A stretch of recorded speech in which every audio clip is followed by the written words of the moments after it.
Hello everyone, let's start the video with the second part of the terminology of spur gear.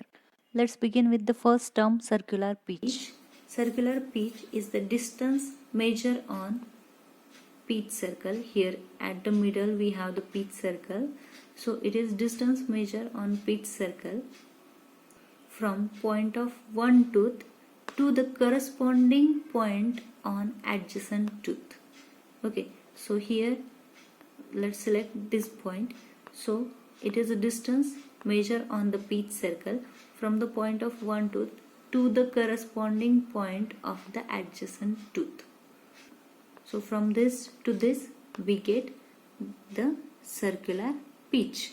Or when I am going to consider this point, then it is distance measured on the pitch circle from the point at one tooth to the corresponding point of next tooth or adjacent tooth. Okay, so this distance become the pitch circle. Here we mark from point of one tooth to the corresponding point of adjacent tooth, we get circular pitch. So it is denoted by PC, and the formula of circular pitch is pi d upon t, because here d is the diameter of pitch circle and t is the number of teeth on gear. Okay, so PC is the circular pitch measured along the pitch circle, distance between two corresponding point of adjacent teeth, and denoted by or having a formula pi d by t, where d is the diameter of pitch circle and t is the number of teeth.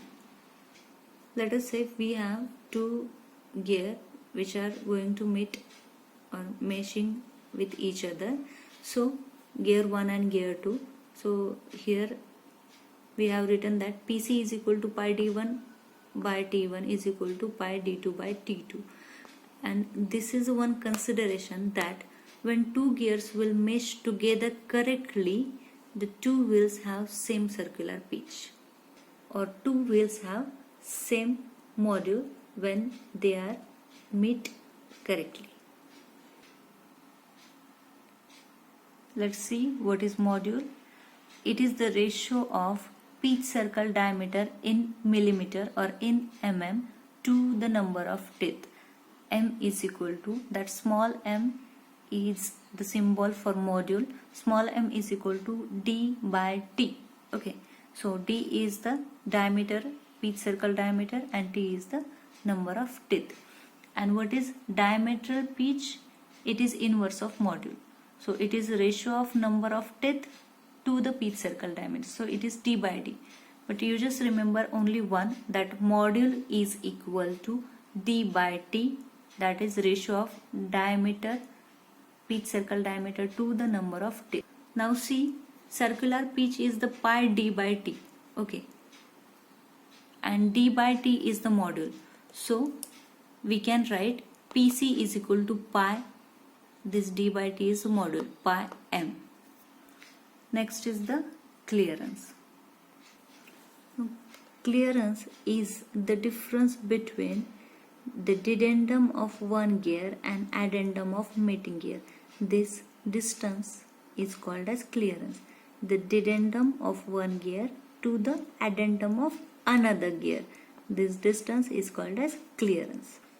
So here in this figure, here we have the clearance, because the bottommost is the dedendum circle, and when another gear is in contact up to the addendum, we have this circle. So this distance in between these two circles is called as clearance. And what is clearance circle? This circle is called as clearance circle, was at definition a circle passing through the top of mating gear is called as clearance.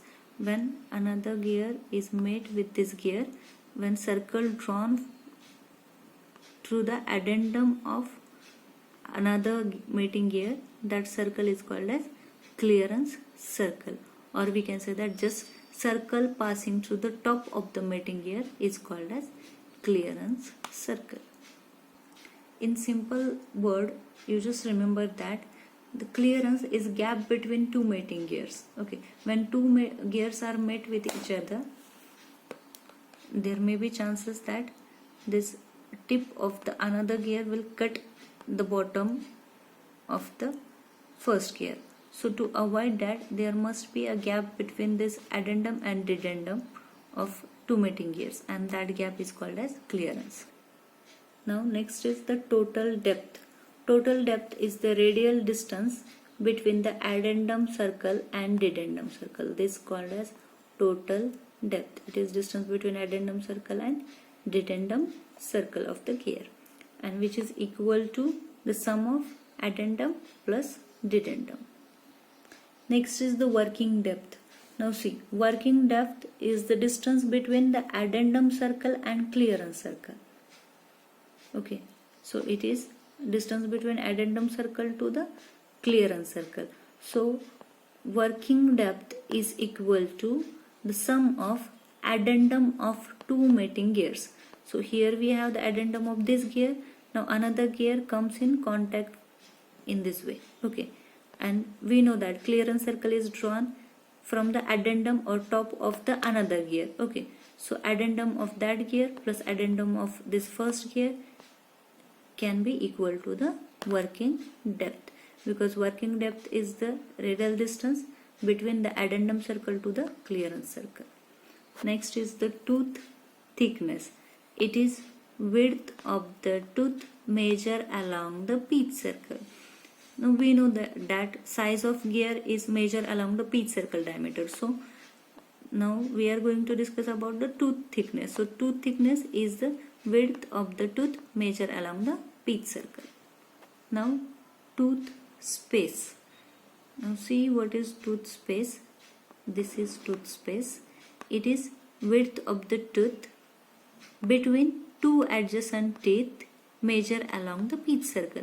Again, tooth space is measured along the pitch circle only. So it is width space between two adjacent teeth measured along the pitch circle. That's called as tooth space. Next is backlash. It is the difference between tooth space and tooth thickness. Okay, backlash is what? Difference between the tooth space and tooth thickness. See, theoretically backlash is 0. That means tooth thickness is equal to tooth space. If tooth thickness and tooth space are equal to each other, then when this gear is engaged with the another gear, the tooth of another gear is jump over here, so that in practical some backlash must be there, okay, to prevent the jamming. Next is face of the tooth. Okay, it is surface of tooth which lying above the pitch surface is called as face of the tooth. It is above the pitch surface, and the surface below the pitch surface is called as flank.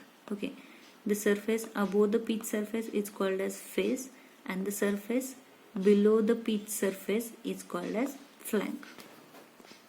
Next is top land. Top land is top surface of gear tooth is called as top land. Next is face width.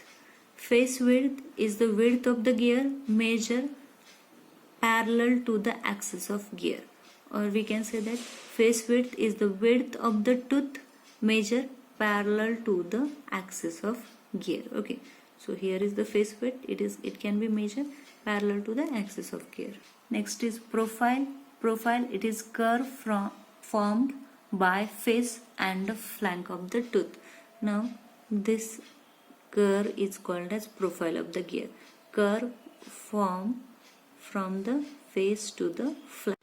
So here we finished the terms used for surface of the spur gear. Now it's time for the gate question. We have the two videos on the same topic. So if you haven't seen the video 1 or part 1, then go through it first. Then go to part 2 and try to solve the question. Thank you.